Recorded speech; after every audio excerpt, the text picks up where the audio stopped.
halftime the best. When the drum major comes out, the band is ready to go, and you hear those whistles, and everyone knows it's halftime.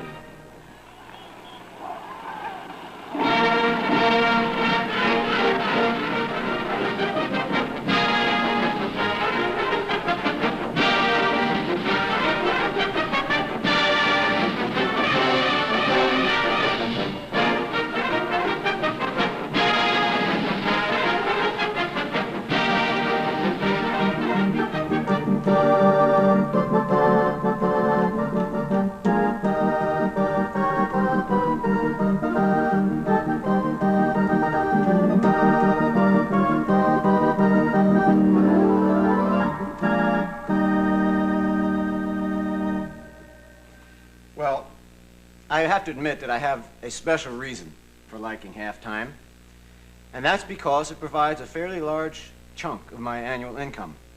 And I thought on this program I'd like to share with you some of the things that go on backstage before that halftime whistle ever sounds.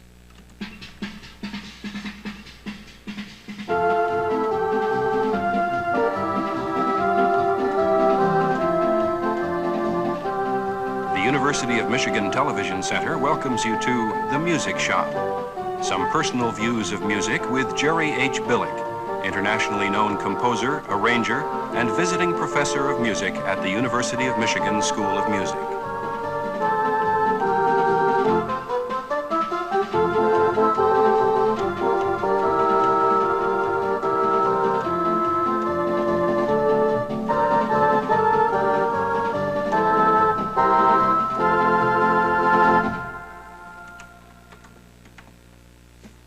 Let's imagine a story. This is a true story. The phone rings, and someone says, "Bilik, how'd you like to go to California? We're going to the Rose Bowl." Well, you know, when a school wins the opportunity to play in one of the big bowl games, all of the alumni, all of its fans and friends around the country, they get very excited, and they think, wow, you know, the team really worked hard, practiced all year, and now they've won the Rose Bowl. And they sort of think, well, the band just gets to go along for a free ride. But football is really big business. Hundreds of thousands of people go to a game, millions watch a game on television, and the band part of the game, particularly the halftime, really can't just be a low ebb.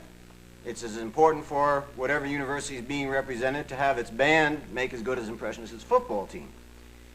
And so this is sort of where I come in, because I write and design and arrange the halftime shows for a number of schools. And when the University of Michigan went to the Rose Bowl a few years ago, we had a lot of planning, a lot of rehearsing, a lot of practicing. And I'd like to show you some of the things that go on before that band ever goes marching down the field. Now, the first thing about a halftime show is one big difference between that and a band concert. When I'm writing serious music for concert, we know that the audience that's going to hear that music has come to see and hear the band, and they sit down in nice plush chairs, and they're in a nice hall, and the band's all dressed up, and the lighting is just right, and they watch the concert. But in a halftime show, the people came to see a football game, and the thing that we have to consider when we're making a halftime show, that I have to think about most of all, is drama. Because, at least to me, that's the excitement of the football game. Who's going to win? Who's going to be the hero? Who's going to be the villain? And it's that waiting for the resolution that keeps the people sitting on those hard, splintery bleachers in the rain, the snow, and whatever, and keeps them excited. And here comes the band out in the middle of all this, and how can the band capitalize on that? And the way we do it is to have our show have a certain theme, something that would give it the same momentum that the idea of victory gives the game itself. Instead of getting up and play, and now we're going to play some Tchaikovsky for you, and now the latest hit tune, instead of just playing a concert which has no continuity, has no flow, we would do a theme. Let's say, for instance, if we do a show on space, just for an example, instead of saying, and now here's a rocket ship, and now let's salute the astronauts, I would think of designing the show to have a story. And I probably would maybe think of the first efforts of man to leave the ground. And instead of starting with a rocket taking off, like you might think of, I go back further and I say, well, the first spacemen were the acrobats, the aerialists, the man on the flying trapeze.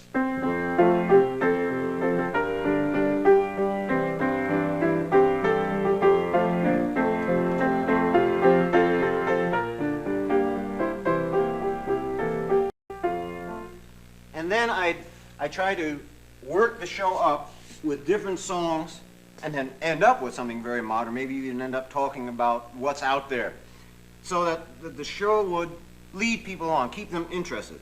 And that's the next thing that we worry about in the show, is the music. Now, when you go to a football game, everything is fairly obvious. I mean, you know who the good guys are and you know who the bad guys are. They have different color uniforms and they're going one way or another. The lines are always very clearly marked. And people at a football game aren't used to thinking in subtleties. And so we can't play, say, now the marching band would like to present an obscure 18th century sonata entitled The Stars and the Moon. You know, football fans, what is that? You know, 18th century. So the music has to be obvious things like the man on the flying trapeze or Off We Go into the Wild Blue Yonder. Music that everyone would know so they can identify it with the show theme. And then we have another problem, and that is the time. How much time do we have for a halftime show? And as a writer, that's very important. Now, if I'm doing a concert, again, the people are sitting down, they're not going to go anywhere, and I have as much time as I want to work out a piece, composition. But in the halftime, you have a very exact amount of time. You have 15 minutes or 20 minutes in different leagues, and very often you have to share that with another band. Now, if you run over, what your finale is, how you end your show, is with the football team tromping out and running all over the band, and it isn't, you know, the fans are all yelling and booing, and the band is up there trying to play their last music, and the guy is running out with the wash basins and the water buckets right through the tuba section. And I've seen it happen. It's pretty much chaotic. Then there's another thing about the time, is within that 15 minutes, if there's another band, you only have 7.5, and then if there are other things that happen. And there's a funny story. When I was playing trombone in the University of Michigan band, and I was in the front row, and there was a little mix-up on the timing of a certain halftime show. It was at a Michigan Army game, and as a guest at that game was the Secretary of Defense, who I guess was a Michigan graduate. And at the halftime, as often happens when someone very famous is present, the the secretary was to walk from the Michigan side of the stadium across the 50-yard line and then sit down at the Army. Michigan was playing West Point, so he was sitting with the Army fans too, as you know, to be non-partial. But no one told the Michigan band people that that was going to happen. And so the drum major, like you saw in that film, goes running out and he turns around and he blows the whistle. And to be uniform, you always have to follow the signals. And so we were instructed that when we hear the whistles, we bring up our instruments and we go right down the field. We march very fast. Well, it happens that the drum major did not see the Secretary of Defense crossing the 50-yard line. And shall we say that we got to the 50-yard line at the same time he did. And somewhere in the percussion section with some flying beaters, that battle-scarred veteran did make it across to the friendly lines, but it was evidently quite hysterical, and his aides were ducking under the sousaphone bells, and that made the beginning of our show a little jumpy. What's that guy doing in front of me? He's supposed to be a tuba player there, you know. It's pretty funny. So the timing, what happens on that field, is very, very critical. And then another thing, as I mentioned, marching down the field, and this is another difference from writing for a concert. In a concert, for an orchestra, a band, or a choir, everyone's standing still or sitting down playing their instruments. But of course, the marching band comes in the middle of a football game. And in that football game, I mean, what's the big word? The big word is action, action. We want action. And the people, if the players stood around all the time and say, all right, you go throw the ball, the fans wouldn't come. It's the actual movement, the visual thing that's exciting. And so if the band, the marching band gets up there and stands and plays, everyone goes to sleep. They don't want a concert. And so when we write the music, it has to be set, arranged in such a way that the band can march to it. Now, take the song Flying Trapeze for a minute. That's a waltz. 1, 2, 3, 1, 2, 3, 1, 2, 3, 1, 2. And that's great for dancing to, but you see, most bands only have 2 feet. And when you're playing 3 beats in a measure and you only got 2 feet to use up, you only have an extra beat all the time. 1, 2, what? 1, 2, what? 1, 2, what? And so when we arrange waltz music for the marching band to take into consideration the fact that the band has to move, then we have to change that same music into march time so that it gets up sounding something like this.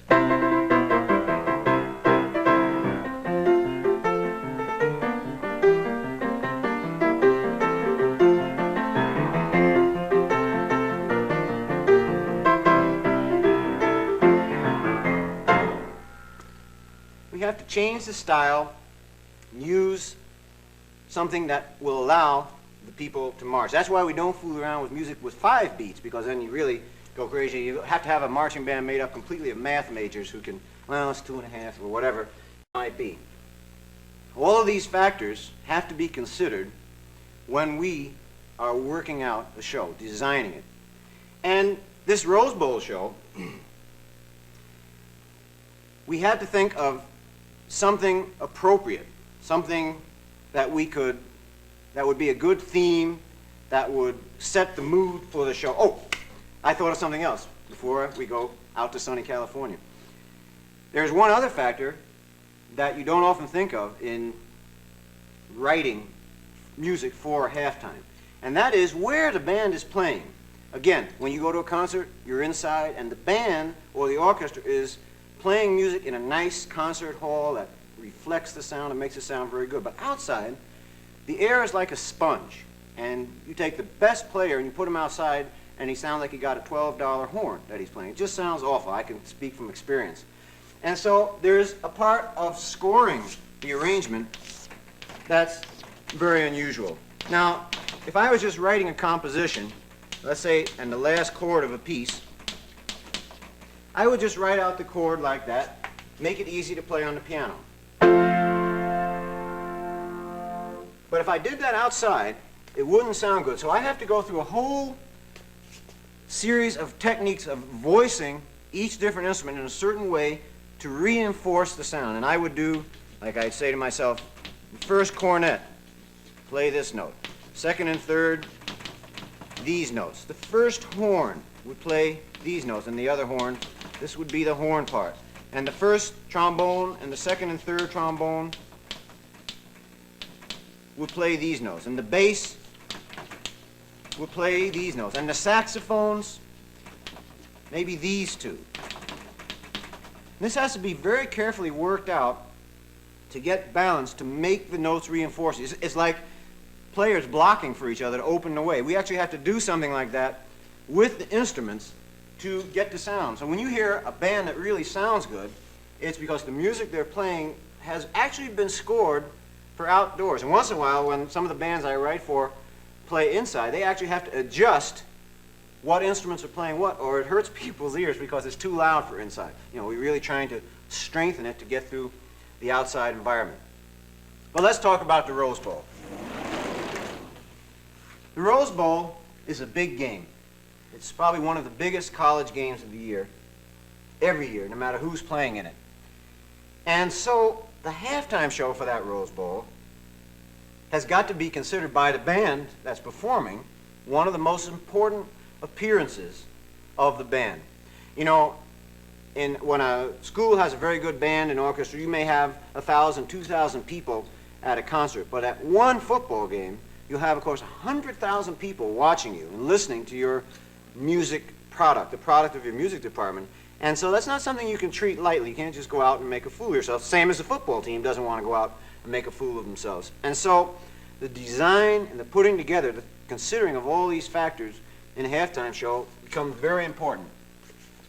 And in this show that I'm going to show you some film clips of, we wanted to use as a theme something that would really appeal to a lot of people. And we thought and thought, and what we came up with was music as the basis for a show. Because the Rose Bowl is played on New Year's Day. And all over the world, as the dawn line, or the midnight line, I guess, goes around, it becomes New Year. And actually, I don't know whether it's really sung all over the world, but this Auld Lang Syne is certainly very popular in this country.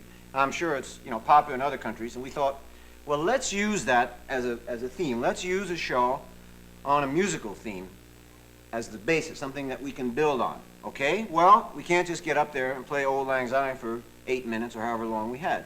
Have to develop continuity, have to have that shape, that drama. And so we thought, since New Year's Day goes around the world as the world turns, we would do variations. Now, as a composer, I have to admit that all composers have a thing about variations. It's sort of an exercise kind of thing about taking a melody and doing things to it, working with it, manipulating the melody, manipulating the harmony, manipulating the rhythm, and changing it. Bach, Beethoven, Mozart, all of them wrote variations. It's really one of the oldest types of musical writing. In fact, that's what I was doing before on Flies Through the Ear. I played it as a waltz and then as a march, and that was a variation. So what we decided to do was to do variations on Auld Lang Syne and take this music around the world.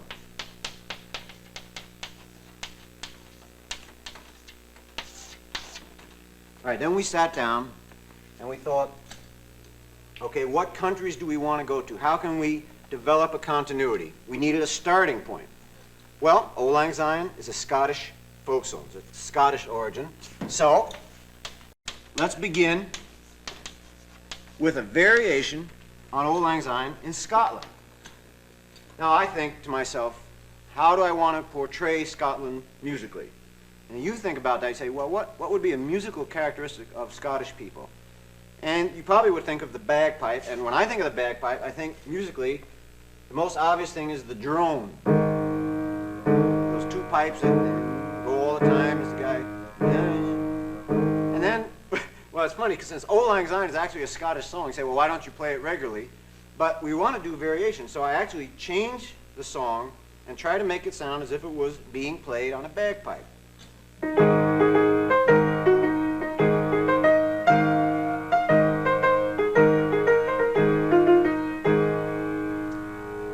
And so we work the musical part of the variation, and then the band itself has to do something. We talked about the action, and so it seemed obvious that the thing to do was to have the band form a bagpipe, and then to even further project the idea of Scotland, we got two very brave members of the band to put on kilts and do a little Scottish dance.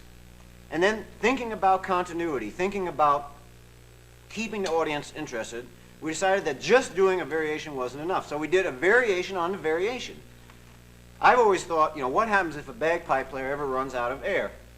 And so we decided, let's do that. Let's have the bagpipe deflate, and I'll make the music sound like it's running out of air. And I went something like this.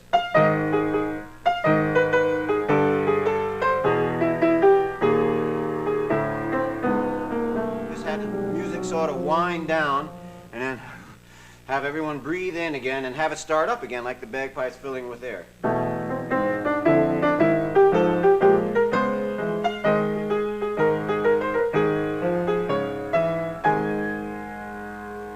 Well, when you put all that together, the music, the formation, and the variation, it comes out looking something like this. Let's take a look at Auld Lang Syne as it would sound in Scotland.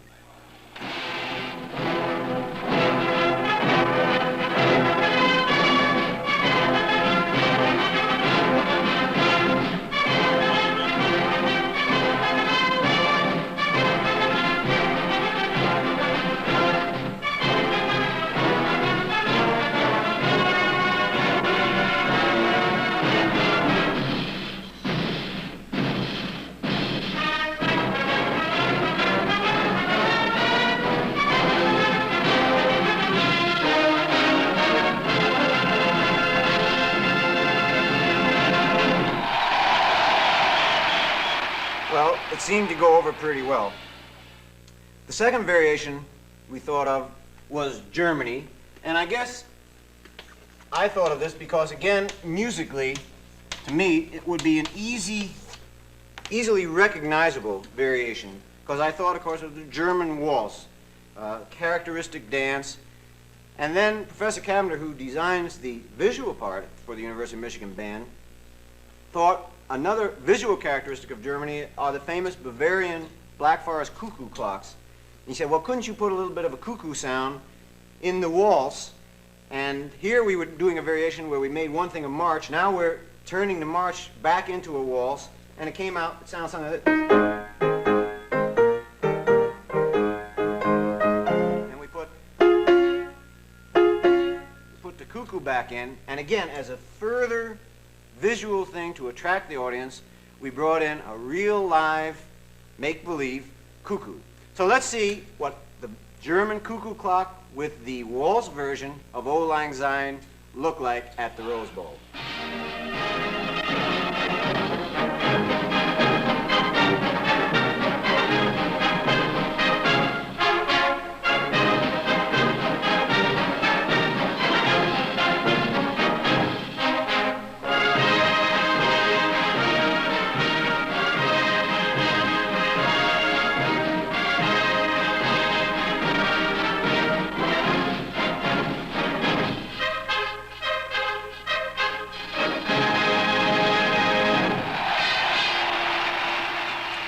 Cuckoo stole the show, but that's showbiz.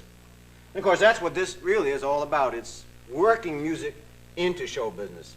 And so we used, for the next variation, what probably was one of the most difficult. We wanted to go all the ways around the world, and so we went all the ways to the Orient. And instead of doing just the obvious thing of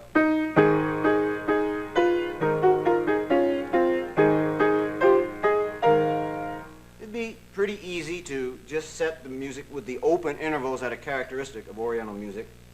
But then we thought, both visually and musically, it would be more exciting to represent Japan as a combination of the ancient Oriental ways and the modern Western ways. And so we took the next part of the song and changed it into a jazz version.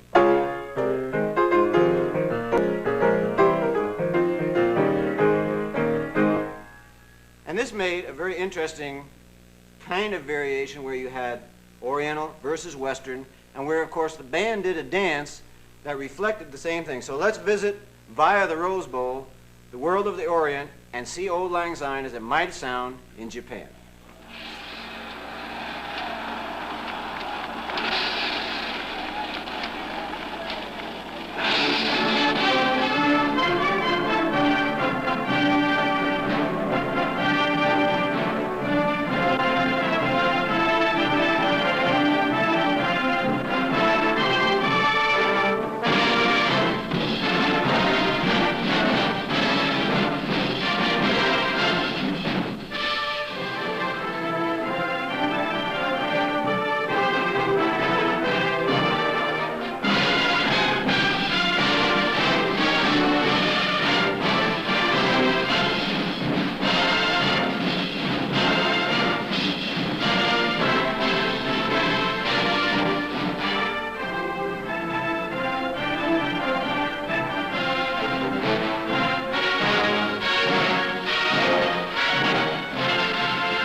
Well, you know, I think seeing that dance gives you some idea.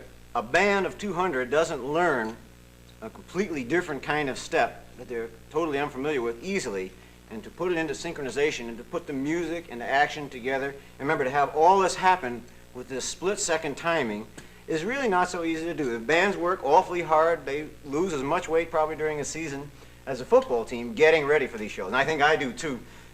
Trying to turn out the music, and the directors working out all of these different elements, the timing, the continuity, the drama profile, keeping the fans interested. And the same thing is true with ending the halftime show. Now, the football game itself has a natural built-in climax, and that is the ticking down of the clock through the last seconds. Will we make it? Will we stop them?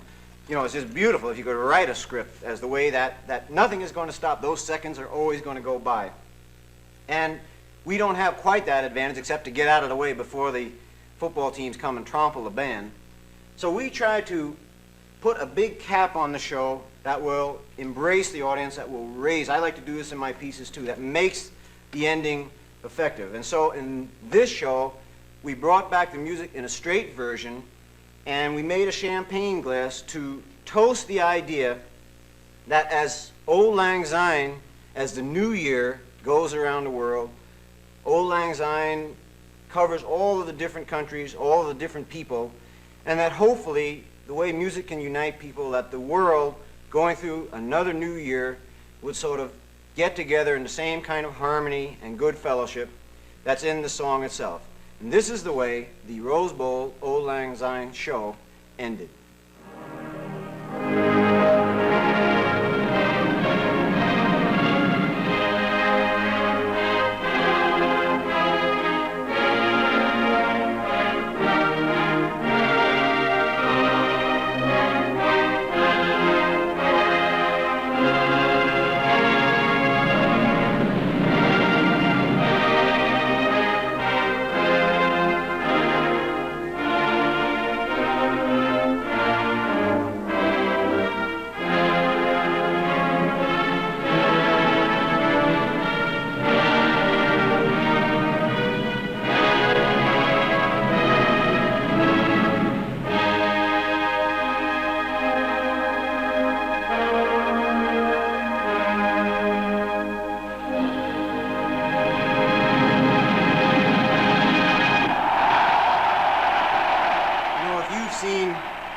Other programs in this series, you know that the audience response means a lot to me. And I guess seeing hundreds of thousands of people stand up and cheer after we've put together, let's say, a multimedia version for a halftime show is one of the reasons that I like marching bands and halftimes so well.